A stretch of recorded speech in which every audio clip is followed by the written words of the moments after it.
The thing about Instructor Laughed that most trainees never understood until it was too late was that her cruelty was not personal. It was professional. She did not hate the being she broke during her 11 years of service at Vorthen Military Institute. She simply had standards, and those standards were shaped by a homeworld that had spent 4 billion years perfecting the art of making things miserable.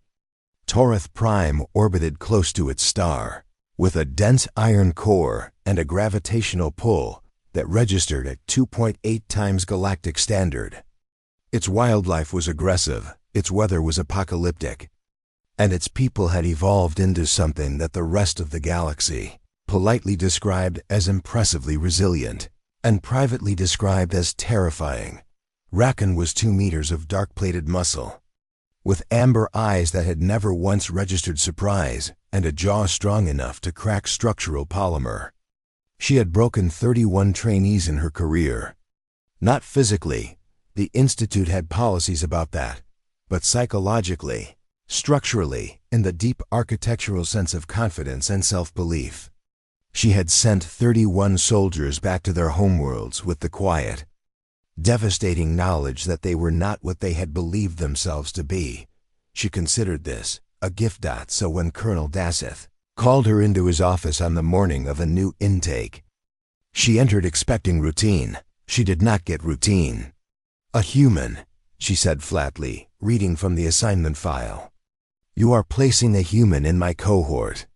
Daseth was a 6-limbed Orvani, ancient, gray-shelled, and possessed of the kind of patience that came from watching empires collapse and rebuild over 3 centuries of military service. He folded 2 of his hands together in what Rakan had learned meant "do not push me on this." Specialist Maya Reyes, Earth planetary origin, formerly of the 14th Mountain Corps, Special Operations Division.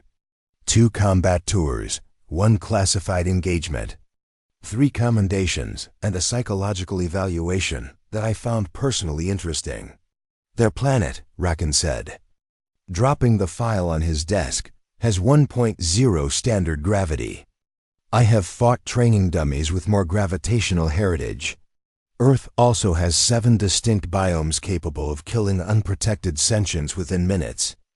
A history of global-scale catastrophic events that their species collectively survived.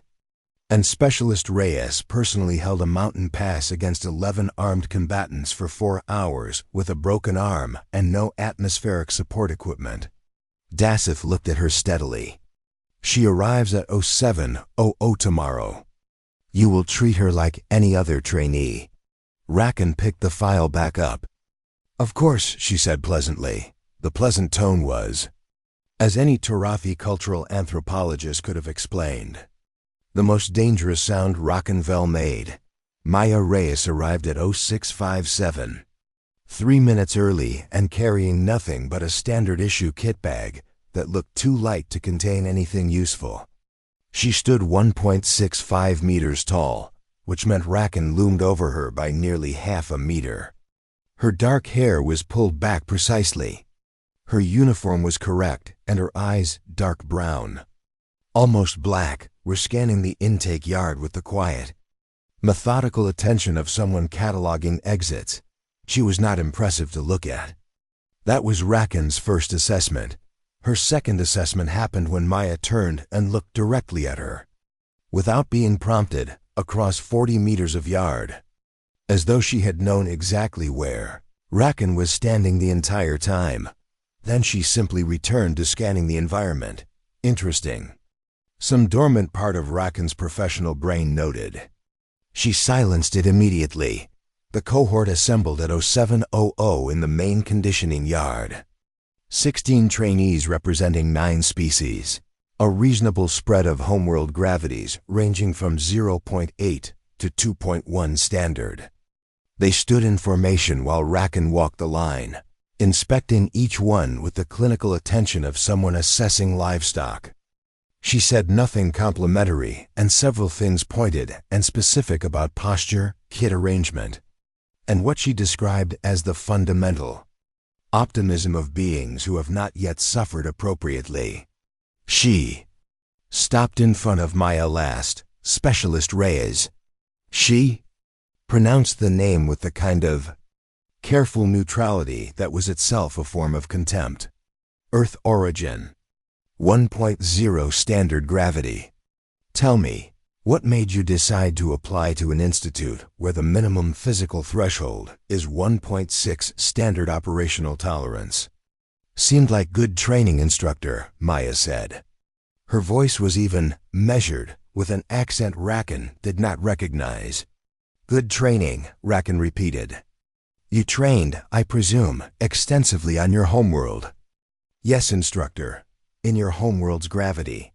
Primarily, instructor. The mountain cores uses weighted suit simulation as well. Averages about 1.9 to 2.1 equivalent load, depending on the exercise protocol. Rakan filed that away without showing that she had. Today, she announced, turning away from Maya and addressing the full cohort, we conduct the Vorthen pressure maze, 3 kilometers. Continuous gradient gravitational field, starting at 1.8, standard and increasing to 2.6 at the final kilometer. You will carry a 30-kilogram resistance pack. You will complete every obstacle. If you fall behind the pace threshold, you are out. Questions? Silence. Good. She hated questions on the first day. They implied hope that the pressure maze was the Institute's signature cruelty, and Rakan had designed most of it herself. The first kilometer was, in relative terms, unpleasant. The 1.8G field added immediate drag to every movement, turning the resistance pack from inconvenient to genuinely punishing. The obstacles were not complex, balance beams, cargo net crawls, load carry relays, but under the field. Each one became an exercise in recalibrating every physical assumption a body had built about its own weight. Rakan stood at observation points throughout, watching through a gravitationally shielded visor, noting each trainee with professional detachment. 3 dropped in the first kilometer. A Vresi trainee whose home gravity of 0.9 had not prepared him for the compound weight, and a Kellen pair who had clearly miscalculated their endurance margin. Rakan noted their numbers, flagged them for discharge interviews, and moved on. The second kilometer increased to 2.2 G. The field here was where truly capable trainees showed themselves. Movement became effortful in a way that the body deeply and instinctively resented. The resistance pack shifted from heavy to geological. 4 more trainees showed signs of serious deterioration. She would watch them through the final kilometer. She was watching them when she noticed Maya. The human was in the middle of the pack, which was not remarkable. What was remarkable was her movement pattern. Most trainees under high G load shortened their stride reflexively, conserving energy through compression. It was sound instinct. Maya was not doing that. She had widened her stance very slightly and shifted her center of gravity lower, redistributing the pack's load across her hips in a way that was, Rakan recognized it with professional reluctance, exactly the correct biomechanical response to an unfamiliar gravitational load. She had figured it out herself. In real time. On the first day, the final kilometer pushed to 2.6 G and claimed 4 more trainees, including one of the borderline Kellens and a Sarati whose homeworld hit 1.7, and had clearly assumed that would be sufficient margin. It was not. Maya crossed the finish line in second place overall, behind only a Tarathi heritage trainee named Dreth, whose people had literally evolved for this. She had beaten 12 other beings, most of them from heavier gravity worlds, and she crossed the line breathing hard but controlled. Hands on her knees for exactly 4 seconds before she straightened, reset her posture, and waited. Rakan stood very still for a moment. Then she walked over. Impressive time, Rakan said, making it sound like an accusation. Thank you, instructor. I did not say it was a compliment. I said it was impressive. Those are different things. The second placement suggests either genuine capability or a favorable starting position in the pack that allowed you to draft. She paused. Which was it? Maya looked at her. Neither, instructor. I found the right stride pattern around the 400-meter mark and held it. The pack weight shifted once the deload hit 2.2, so I adjusted hip angle. After that, it was just endurance. Just endurance, Rakan said softly. Yes. Instructor, come with me. The private assessment chamber was a room that most trainees learned about through whispered horror stories in the barracks. It had no official designation in the Institute's registry. Rakan simply called it the small room with an inflection that communicated everything necessary about what happened inside. It was equipped with a gravitational projector capable of precise field generation, and a standard endurance circuit, wall-mounted holds, a weighted pull system, and a floor-level resistance crawl that had made large, confident beings weep. This is not standard, Rakan said, standing in the center of the room. This is my personal assessment of trainees I believe require closer examination. You should take that as a warning. Understood, instructor. We begin at 2.4. You will hold the overhead bar for as long as you can maintain proper form. I will increase the field every 3 minutes. You will tell me when you cannot continue. She smiled, and it was not warm. Most trainees tell me within the first 2 intervals. Maya reached up and took hold of the overhead bar. At 2.4. She held it with the kind of settled patience that Rakan associated with beings who had waited for bad things to be over and had developed a philosophical relationship with the PR. Ausis. At 2.7, her shoulders dropped a centimeter and she corrected immediately. At 3.0, her breathing audibly changed, becoming deeper and more deliberate, diaphragmatic control. And her grip whitened at the knuckles but did not break. Rakan pushed to 3.1. Maya dropped to one knee as the field spiked. Her left knee hit the floor, and Rakan felt something like satisfaction rise in her chest. Then Maya's jaw set, and she pushed herself back up. It took 4 seconds. It looked like it cost her considerably. But she rose back to full height, re-gripped the bar, and held. Rakan stared. In 11 years, she had never had a trainee recover from the knee drop. The knee drop was the point of no return, the body's admission that it had been overestimated. Once a trainee went to a knee at this level, they never stood back up. Session concluded. Rakan said abruptly. Maya looked at her with an expression that was professionally neutral but contained. Rakan thought, a very faint question. Rakan left without explanation, that night, alone in her quarters with a glass of something she needed. Rakan pulled Maya Reyes's full classified file. She read for an hour. When she finished, she sat in silence for a long time. The file told her about a habitat collapse on Earth's eastern seaboard, a cascading structural failure that had buried a mountain corps training facility under 200 meters of rock and debris. It told her that 9 soldiers had been caught inside. It told her that rescue teams had reached the site 61 hours. Later, one survivor. The file told her about the psych evaluation that followed, and the evaluator's note that had been flagged reviewed, and ultimately simply filed without further comment, because no one had known what to do with it. Subject does not appear to register environmental extremity as a threat category. She recognizes danger accurately, but processes it as information rather than as fear stimulus. Recommend further study. Unknown if this is learned adaptation or inherent trait. Rakan set down the file. She had spent 11 years sorting beings by what their gravity had made. Then she was beginning to think. She had been measuring the wrong thing entirely. The file stayed with Rakan through a sleepless night, and into the gray early hours of the next training day. She had read it 3 times by then. The operative report from the habitat collapse read like something an AI would generate for stress testing emergency response. Simulations, the kind of Numbers that appeared in accident reports precisely because no one expected real beings to actually survive them. 61 hours, 200 meters of rock. One survivor with a documented core temperature that, per the medical examiner's note, should have been incompatible with consciousness. After hour 40, the evaluator's addendum was the part that Rakan returned to most. Does not register environment as threatening. Rakan had spent her career as an environment. She had been, for 31 soldiers, the unpleasant thing that revealed who they actually were. She knew exactly what it looked like when a being registered her as threatening.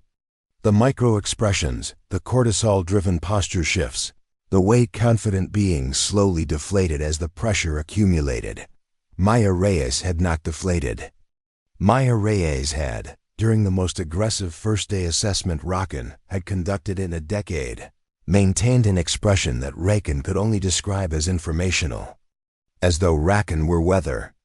Interesting weather, perhaps, but ultimately just data. This was either the most sophisticated psychological defense Rakan had ever encountered, or it was something else. Something she did not have a clean category for. She was going to find out. Which, Trial Black was not in the standard Institute curriculum. It existed in the facility's operational registry under the designation Advanced Environmental Response Protocol, Restricted, which was the kind of bureaucratic language that meant we run this rarely, and when we do, it is serious. Rakan had administered it 11 times in her career, all to experienced special operations veterans undergoing advanced certification. Never to a first-week trainee.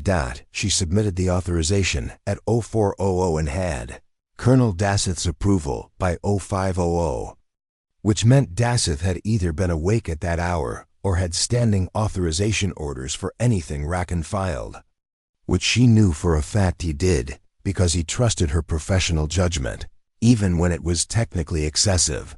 He was going to have thoughts about this later. She would manage that when it arrived.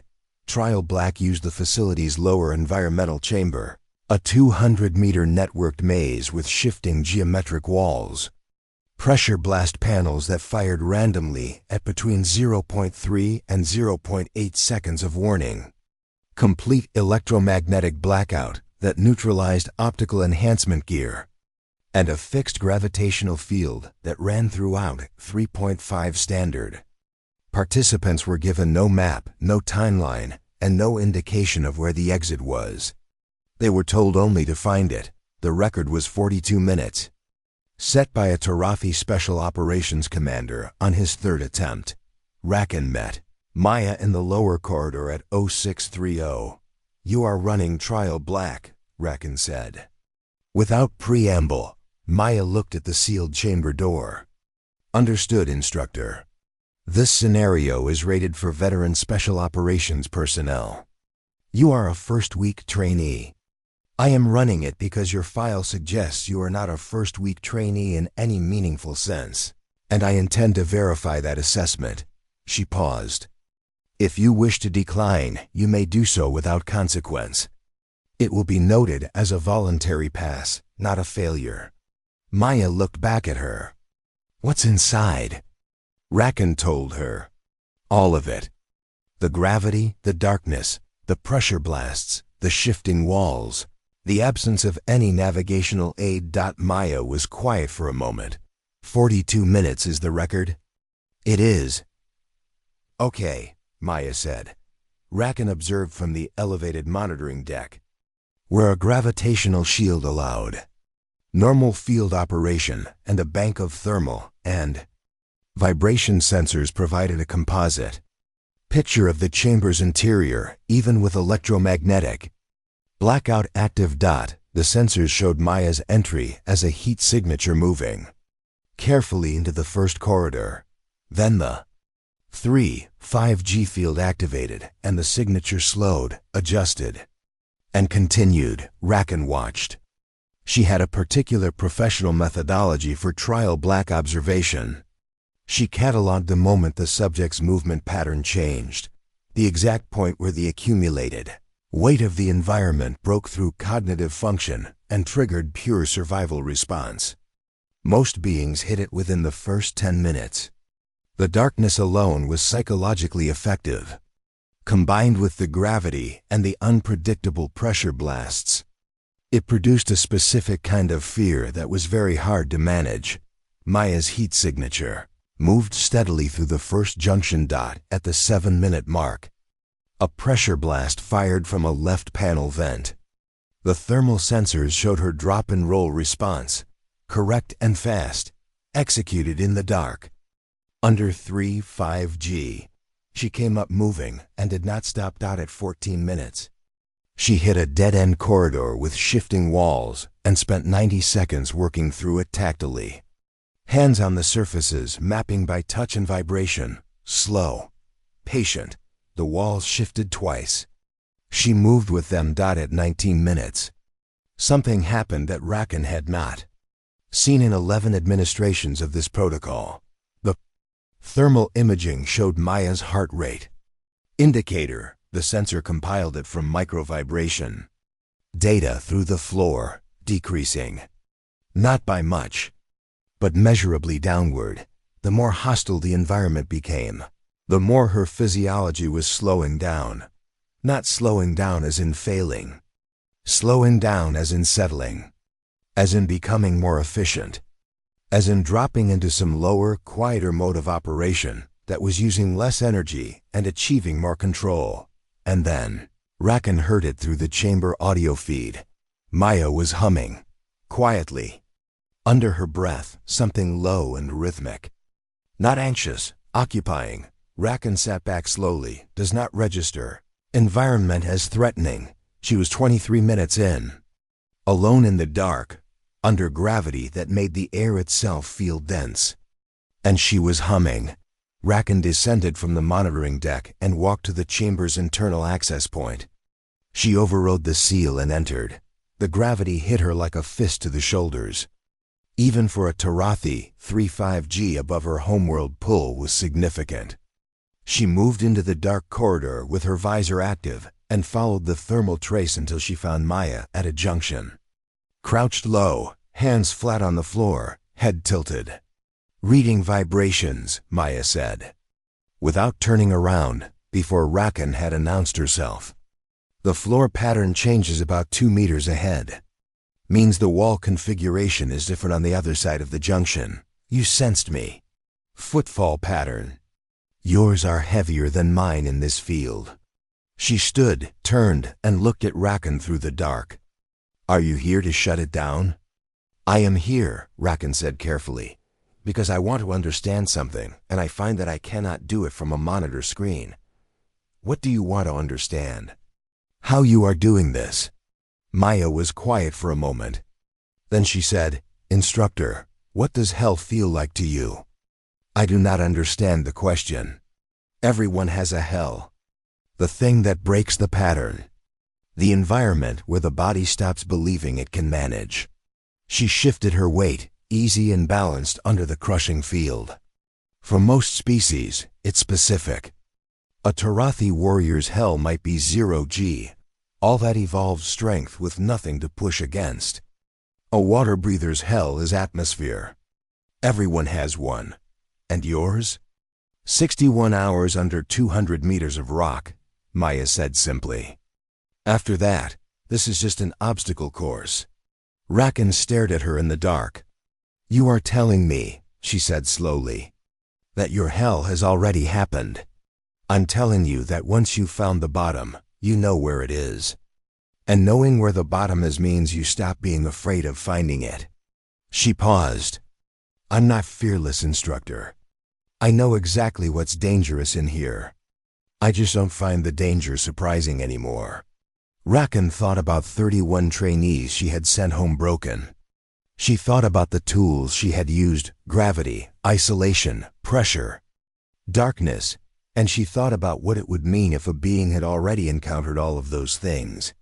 Not in a controlled facility with safety overrides, but in reality, at once. For 2.5 days. Show me, Rakan said. The form you used in the pressure crawl. Your load distribution. Show me how you are standing under this field without your musculature showing strain.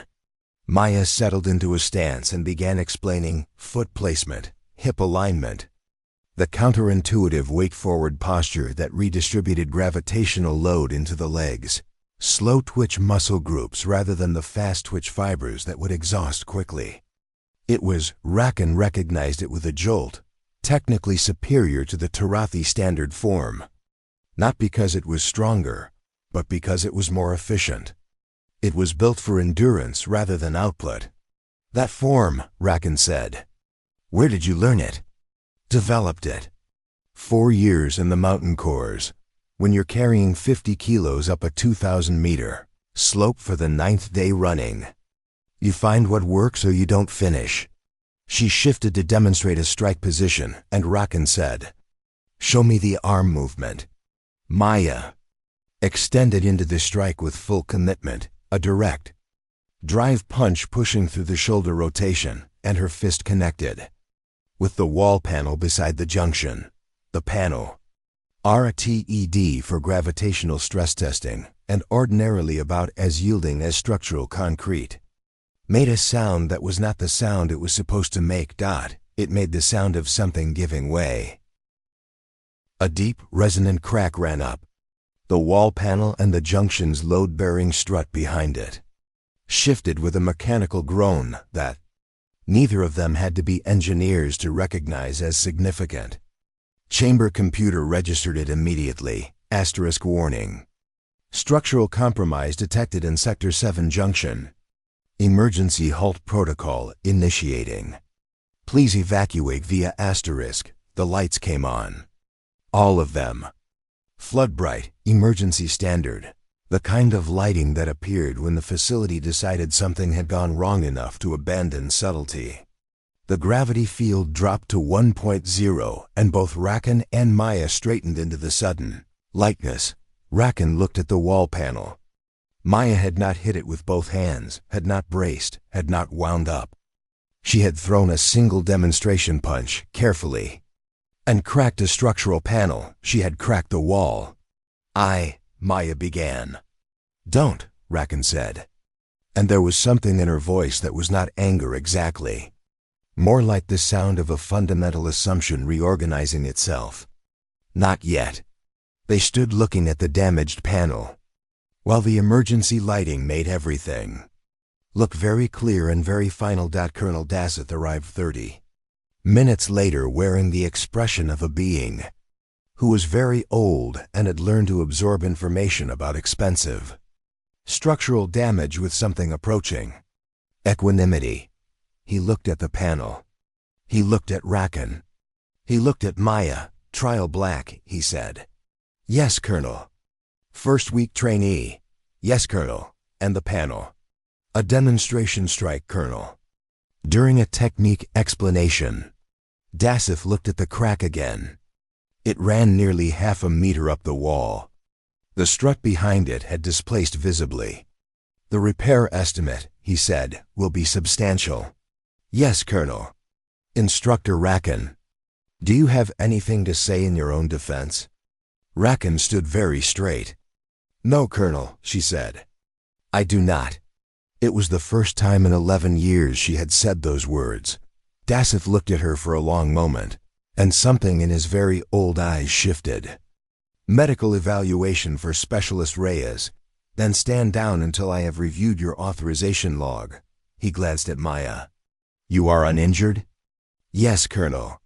Good, because the repair crew is going to want to understand what generated sufficient force to do that. And I expect the structural engineers will be asking questions that require you to be functional. He paused. Impressive, incidentally, in the correct sense of the word. He left Dot in the medical bay.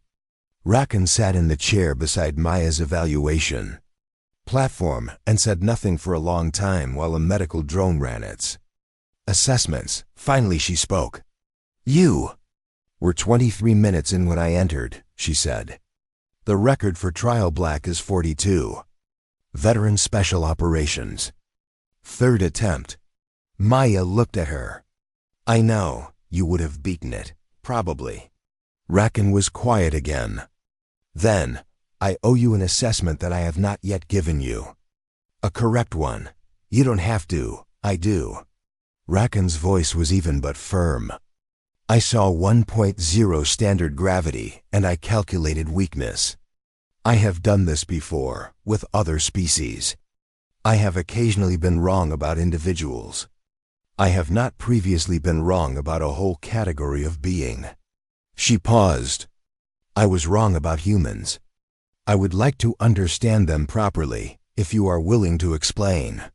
Maya was quiet for a moment. What do you want to know? Everything. Your physiology, your training, the thing that the evaluator wrote in your file. The part about not registering environment as threatening. She met Maya's eyes directly. Is that real? Or is it a performance? It's real, Maya said. But it's not what you think. I notice everything that's dangerous. I notice it more clearly than most people, I think. I just stopped waiting for it to be fair. I do not understand. Dangerous things aren't fair. They don't come at the right time or in the right amount. They just come. And at some point, you either accept that as the terms of the situation, or you don't. She paused. I accepted it. A long time ago. After that, the dark is just the dark. The gravity is just the gravity. They're not trying to beat me.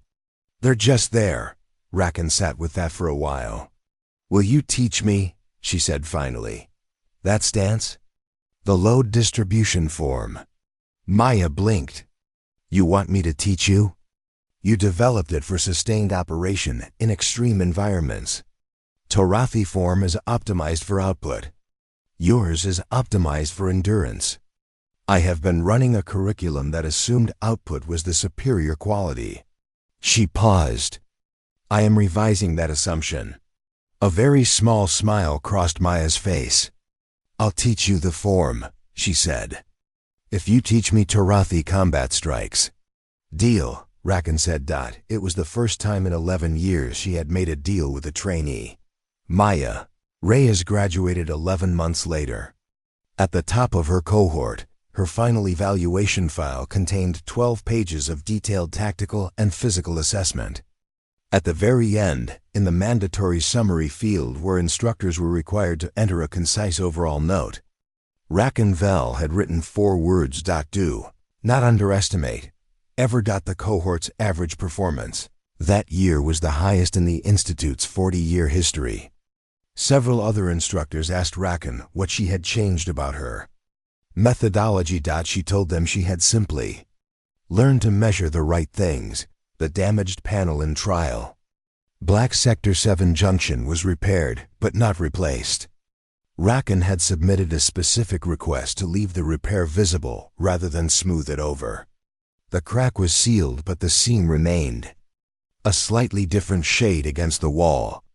Obvious to anyone who looked, the trainees who followed that year learned quickly that the mark was there and learned the story behind it. They also learned from an instructor who had never previously showed any interest in teaching the lesson, that the worst mistake a soldier could make was to look at where something came from and think they already knew what it was capable of, gravity. Rakan told them in her first lecture of every new intake does not make warriors, hell does.